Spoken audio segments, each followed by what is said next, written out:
Os destaques da semana entre os julgamentos do plenário do Supremo Tribunal Federal. Você confere aqui na TV Justiça. É a primeira edição de 2023 do Plenárias, que está começando agora.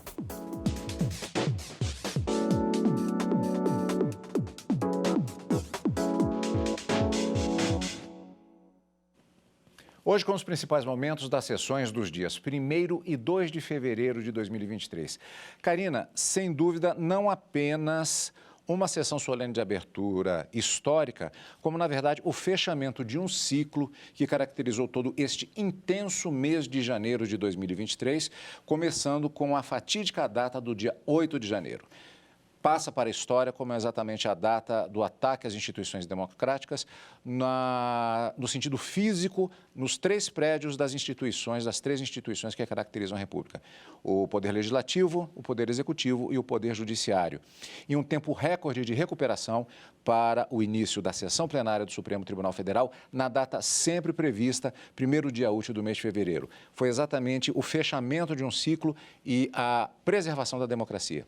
Exatamente, Cadu. A ministra Rosa Weber foi bastante elogiada durante essa sessão solene que aconteceu no dia 1º de fevereiro, logo pela manhã, aqui no plenário do Supremo Tribunal Federal, uma sessão solene, eu diria, bastante emocionada, inclusive. A ministra Rosa se mostrou, as demais autoridades que puderam proferir os seus discursos também, repudiando todo aquele ataque que aconteceu no dia 8 de janeiro.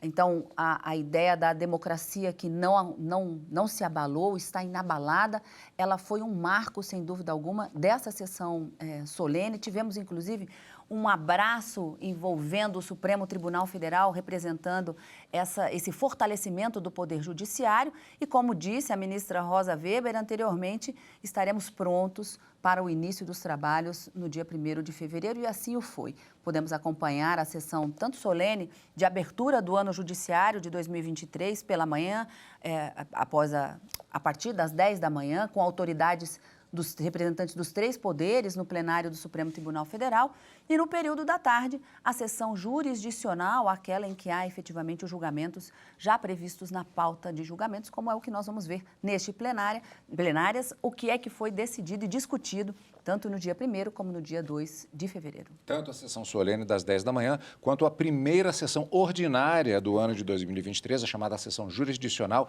de julgamentos, que aconteceu, como já adiantou a Karina, na tarde do mesmo dia, melhor dizendo, na quarta-feira. E teve sessão também na quinta-feira com a continuidade de julgamentos. Vamos ver tudo no nosso programa Plenárias de hoje, exatamente na cobertura desta primeira semana de trabalhos do ano judiciário de 2023. Como dissemos, marcada pela expectativa da reconstituição do plenário do Supremo Tribunal Federal, atacado no fatídico dia 8 de janeiro. Ainda nesta edição, a sessão solene de abertura do ano judiciário, marcada pelo discurso único dos poderes da República na preservação da cidadania e da democracia. E foi também dentro do calendário normal, como já adiantamos nesta prévia do nosso programa de hoje, o calendário previsto para as atividades do plenário, a retomada das sessões jurisdicionais de julgamento no plenário. E assim, o Supremo Tribunal Federal retomou o julgamento de recursos que discutem a eficácia de decisões definitivas em matéria tributária. Nós vamos conferir os detalhes com a repórter Marta Ferreira.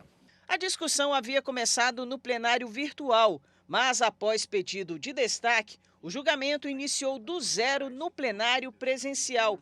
Em análise, 2 recursos extraordinários. Um deles é de relatoria do ministro Edson Fachin e discute os efeitos da mudança de entendimento em decisões que valem para todos, ou seja, no controle concentrado de constitucionalidade. O outro recurso é de relatoria do ministro Luiz Roberto Barroso e também trata do mesmo tema, mas em decisões individuais voltadas apenas às partes do processo, ou seja, no controle difuso de constitucionalidade. Em ambos os casos, a União pretende voltar a recolher a contribuição social sobre o lucro líquido de empresas que, na década de 1990, tinham ganhado na Justiça, com trânsito em julgado, o direito de não pagar o tributo. Essas decisões, restritas às partes, consideraram inconstitucional a lei que instituiu a contribuição.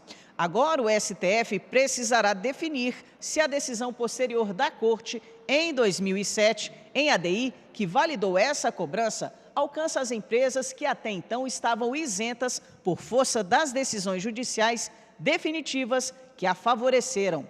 Para a gente entender melhor, o plenário está decidindo se um contribuinte que conseguiu decisão favorável já transitada em julgado, permitindo o não pagamento de um tributo, se ele pode ser obrigado a pagar a contribuição depois de decisões do STF em sentido contrário que valide essa cobrança. O tema tem repercussão geral reconhecida, ou seja, a decisão tomada pelo STF vai valer para casos semelhantes julgados em todo o país. Na primeira sessão, houve as sustentações orais. Na retomada do julgamento nesta quinta-feira, os ministros começaram a votar. O ministro Luiz Roberto Barroso, relator de um dos recursos, foi o primeiro a se manifestar. Ele negou o recurso extraordinário da União. Barroso, porém, reconheceu a constitucionalidade dessa cobrança e propôs a seguinte tese. 1. As decisões do Supremo Tribunal Federal em controle incidental de constitucionalidade anteriores à instituição do regime de repercussão geral não impactam automaticamente a coisa julgada que se tenha formado, mesmo nas relações jurídicas tributárias de trato sucessivo. E 2. Já as decisões proferidas em ação direta ou em sede de repercussão geral interrompem automaticamente os efeitos temporais das decisões transitadas em julgado nas referidas relações, respeitadas a irretroatividade, a anterioridade anual e a noventena ou anterioridade nonagesimal, conforme a natureza do tributo. O ministro Edson Fachin, relator do segundo processo, no caso concreto, aceitou o recurso para reformar o acórdão recorrido. Ele concordou com Barroso, mas propôs o momento em que a decisão do STF deve passar a valer com a seguinte tese. A eficácia temporal de coisa julgada material derivada de relação tributária de trato continuado possui condição resolutiva que se implementa com a publicação de ata de ulterior julgamento realizado em sede de controle abstrato e concentrado de constitucionalidade pelo Supremo Tribunal Federal, quando os comandos decisionais sejam opostos, observadas as regras constitucionais da irretroatividade, a anterioridade anual e a noventena, bem assim, ou a anterioridade nonagesimal, de acordo com a espécie tributária em questão, e considerando razões de segurança jurídica, com destaque ao seu consectário da proteção da confiança aos contribuintes acobertados pela coisa julgada, o presente entendimento tem eficácia pró futuro a partir da publicação da ata de julgamento desta decisão. Os outros ministros acompanharam o voto dos relatores. Quanto à modulação, os ministros Nunes Marques e Luiz Fux divergiram dos demais e seguiram a posição do ministro Edson Fachin, entendendo que os efeitos temporais da decisão para que tenha eficácia pró futuro a partir da publicação da ata de julgamento da decisão. Na sequência, o julgamento foi suspenso. Pois é, Karina. Portanto, nós tivemos uma maioria formada em determinado sentido, julgamento conjunto, 2 relatores, posições colocadas como vimos, mas o julgamento não acabou ainda. Existe uma modulação de efeitos que deverá ser discutida na próxima sessão plenária do STF. A discussão, essencialmente, trata do velho e bom princípio do instituto, melhor dizendo, do trânsito em julgado. Como é que está sendo essa discussão? Decisão do Supremo, matéria tributária especificamente, o trânsito em julgado talvez sendo relativizado dependendo da situação. Como é que é essa discussão? Até o ministro Edson Fachin, ele colocou no voto dele, durante a sessão plenária da quinta-feira, que não se tratava exatamente de uma relativização da coisa julgada, mas de um novo entendimento do Supremo acerca dessas situações tributárias de trato continuado significam de cobranças sucessivas. Então, a grande discussão aqui envolve a seguinte situação. Uma determinada empresa entrou em juízo entendendo que a contribuição social sobre o lucro líquido, que é um tipo de tributo que foi criado por lei lá atrás, não deveria, seria inconstitucional. E argumentou isso em juízo Em 1992, ela teve uma sentença favorável, entendendo que a CSLL não poderia ser cobrada, porque, para se cobrar, era exigido, de acordo com a Constituição, uma lei complementar que não existia. E essa empresa deixa de recolher, portanto, aos cofres públicos, à União, essa contribuição, a CSLL, um tipo de tributo. E as outras empresas que não entraram com ação em juízo continuaram pagando a CSLL. Muito bem. Passados os anos, a discussão chega até o Supremo, provocada por um recurso da União, entendendo que, em 2007, o Supremo Tribunal Federal julgou uma ação direta de inconstitucionalidade, dizendo que aquela lei que estava sendo questionada em juízo era constitucional e que, portanto, a partir da publicação da ata do julgamento daquela ADI, o tributo passaria a ser exigido. Mas a grande discussão é saber, aquelas empresas, como de fato aqui nós temos a empresa aqui recorrida, ela teve em juízo o reconhecimento do direito de não recolher o tributo por entender o juiz que era inconstitucional. E essa decisão transitou em julgado. Quando a decisão transita em julgado, significa que ela se torna definitiva. E, em razão do princípio da segurança jurídica, ela somente poderia ser modificada por meio de uma ação prevista lá no Código de Processo Civil, chamada ação rescisória, que tem requisitos para a sua propositura e um prazo para que essa discussão seja levada até o judiciário para reverter aquela situação. Então, esse é o plano fático. Como essa empresa que garantiu em juízo, dentro do princípio da segurança jurídica, o direito de não pagar, a partir de 2007, ela se vê surpreendida com uma decisão do Supremo que diz, tem que pagar. Como fica essa situação, já que a coisa julgada, ela é garantida constitucionalmente pelo próprio artigo 5º da Constituição, dizendo que a lei não poderá prejudicar o direito adquirido, né, o ato jurídico perfeito e nem a coisa julgada, nem mesmo a lei poderia modificar, e aí o argumento é, quanto mais uma decisão do Supremo. Essa era a situação colocada para discussão no plenário, neste julgamento que ainda não foi finalizado, não é, Cadu? Como você mesmo disse, nós ainda temos alguns ministros para votar, embora tenha uma maioria, julgamento ainda não concluído. Mas o que o ministro Luiz Roberto Barroso, relator de um desses recursos extraordinários, entendeu que quando o Supremo decide em sede de ação direta de inconstitucionalidade, a decisão é vinculante. E é como se houvesse a criação do tributo. A partir daquele momento, da publicação da ata do julgamento daquela ação direta de inconstitucionalidade, o tributo deveria ser recolhido, gerando uma situação de anti-isonômica em relação às outras empresas que deixaram de recolher o tributo, porque não tiveram em juízo a mesma sorte, vamos dizer assim, né, ou que não ingressaram em juízo para ver reconhecido o direito de não pagar.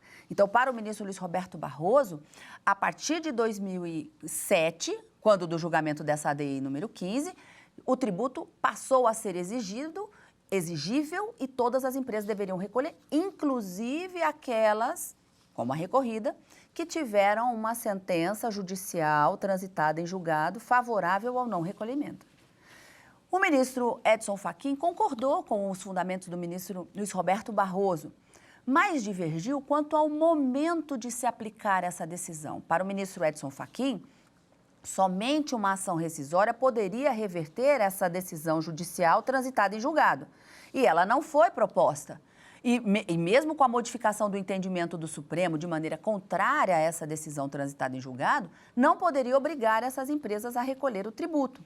Então, para o ministro Edson Fachin, ele propõe uma modulação dos efeitos da decisão nesse julgamento desses dois recursos extraordinários, do qual, inclusive, ele é relator de um RE.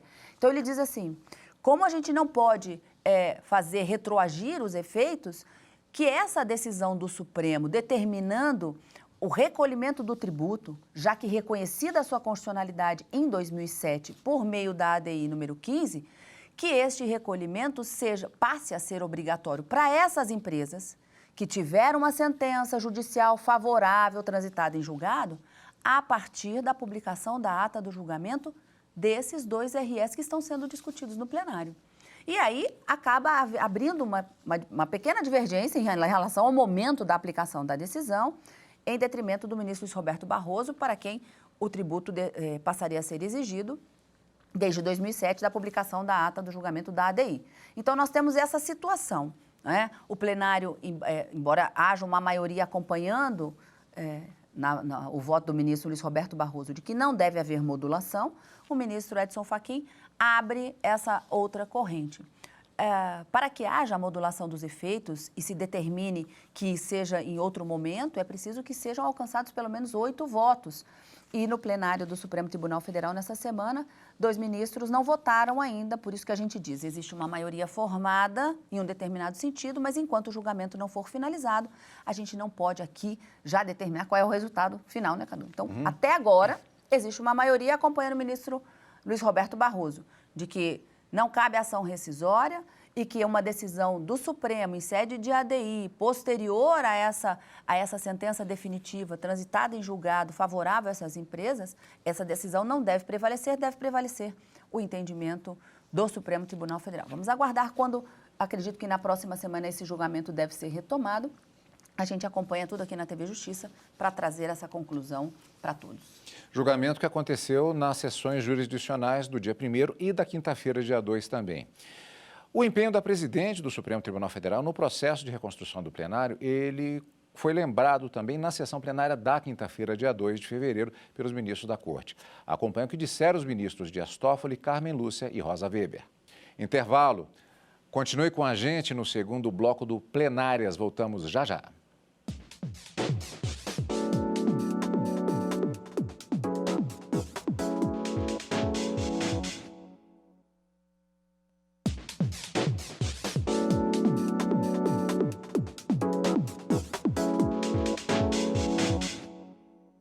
Estamos de volta com o Plenárias.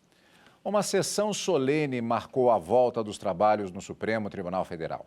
A presidente do STF, ministra Rosa Weber, comandou a sessão que contou com a presença das mais altas autoridades da República. Na solenidade de abertura do ano judiciário, a presidente do Supremo Tribunal Federal, ministra Rosa Weber, repudiou a invasão criminosa do STF no dia 8 de janeiro.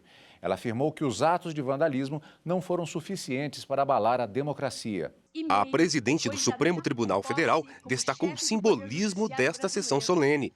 Nesta sessão solene, revestida de especial simbolismo, de abertura do ano judiciário de 2023, neste mesmo plenário, totalmente reconstituído, após a invasão criminosa do dia 8 de janeiro último, por uma turba insana, movida pelo ódio e pela irracionalidade, reafirmo minha profissão de fé como juíza e a ela acresço, em reforço, o que erigi como norte da atual administração desta Casa: a proteção da jurisdição constitucional e da integridade do regime democrático, ou mais simplesmente, a defesa diuturna e intransigente da Constituição e do Estado Democrático de Direito.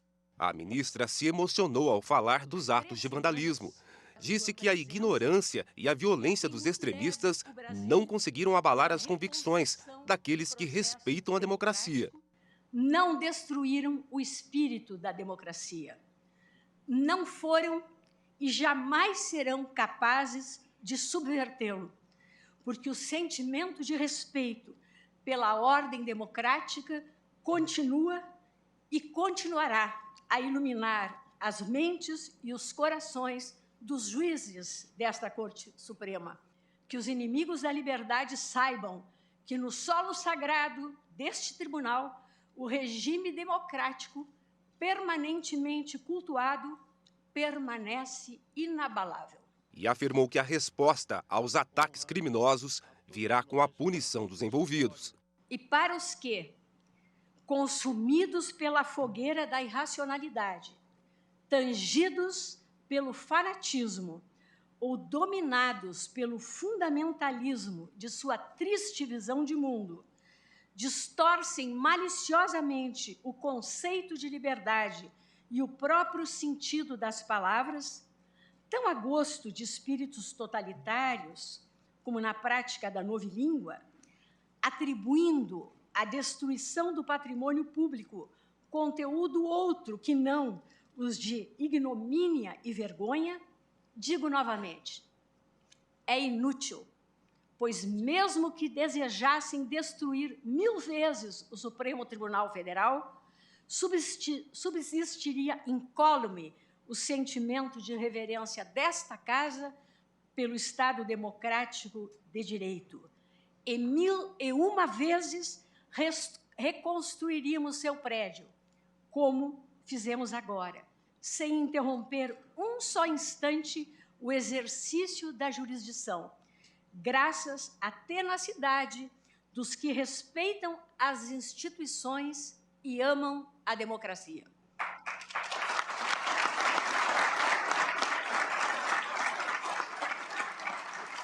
Ainda na cerimônia de abertura do ano judiciário, os discursos das autoridades da República convergiram para o apoio à justiça e ao Estado democrático de direito. O presidente da República, Luiz Inácio Lula da Silva, lembrou que do plenário do STF, que foi alvo do ódio de agressores, partiram decisões corajosas e necessárias para enfrentar e deter o retrocesso, o negacionismo e a violência política. Mais do que um plenário reconstruído, o que vejo aqui é o destemor de ministras e ministros na defesa da nossa Carta Magna.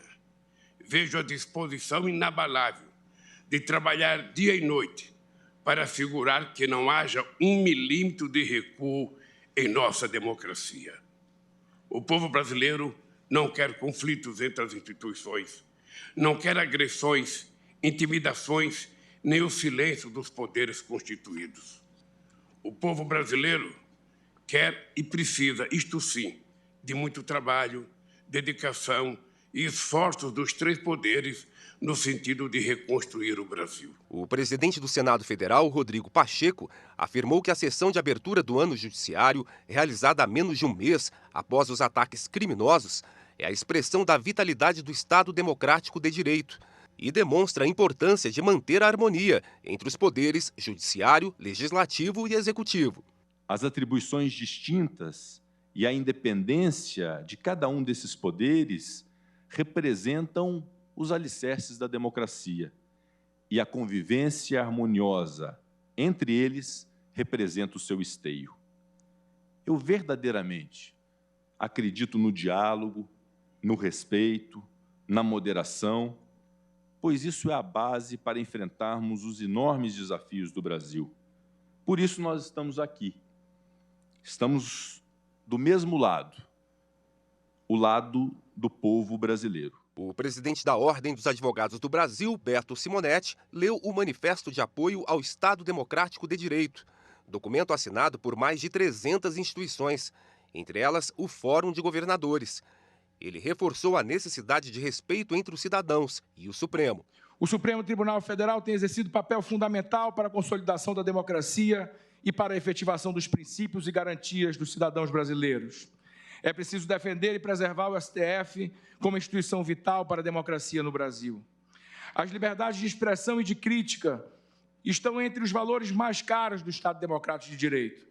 Divergências ideológicas e de opinião são próprias da democracia e devem ter vez no debate público, mas não se confundem com os intoleráveis ataques violentos que põem em risco a nossa própria democracia. O Procurador-Geral da República, Augusto Aras, ressaltou a forma como o Supremo vem atravessando com serenidade esse momento e que a PGR está agindo para responder às ações criminosas.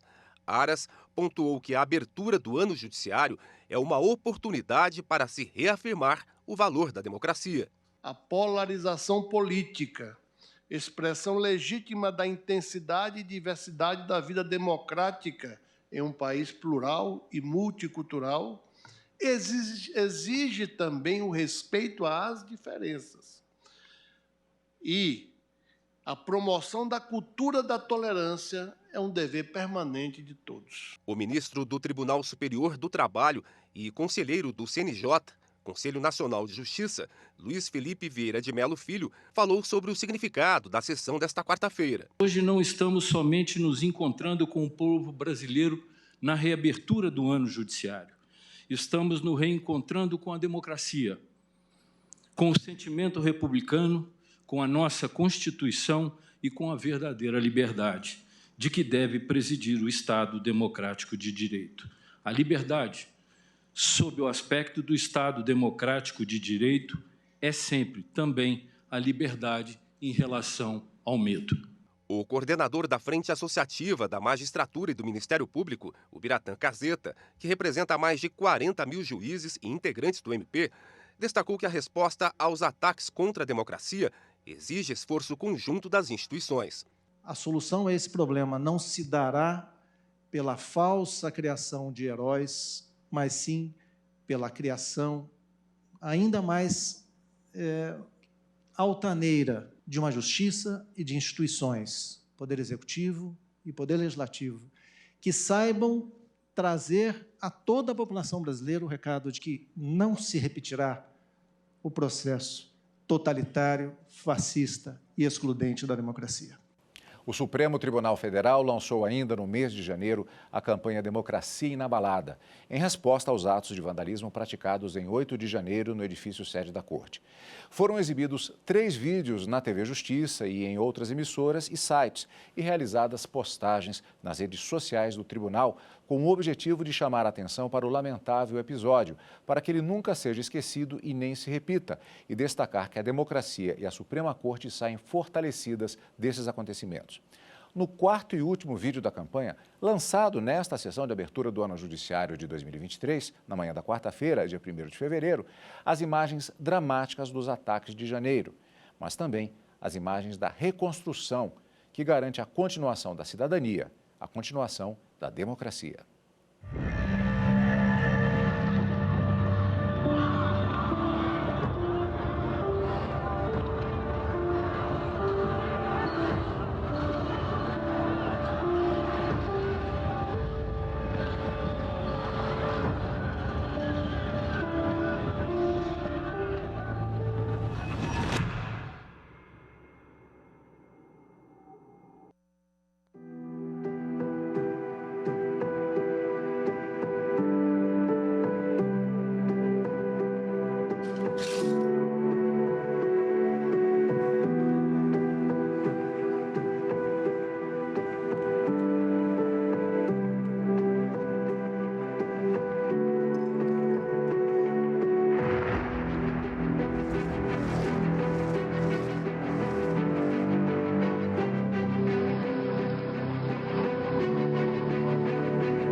E aqui estamos.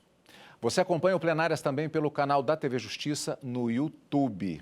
E, Karina, encontro marcado quarta e quinta-feira, nas sessões plenárias do Supremo Tribunal Federal. Exatamente, Cadu. Na próxima quarta e quinta-feira, no Direto do Plenário, a partir das 14 horas, a gente acompanha as decisões do Supremo, mas nesse final de semana, o nosso encontro é no Plenárias. Obrigado pela companhia, como sempre. E continue conosco aqui, na TV Justiça.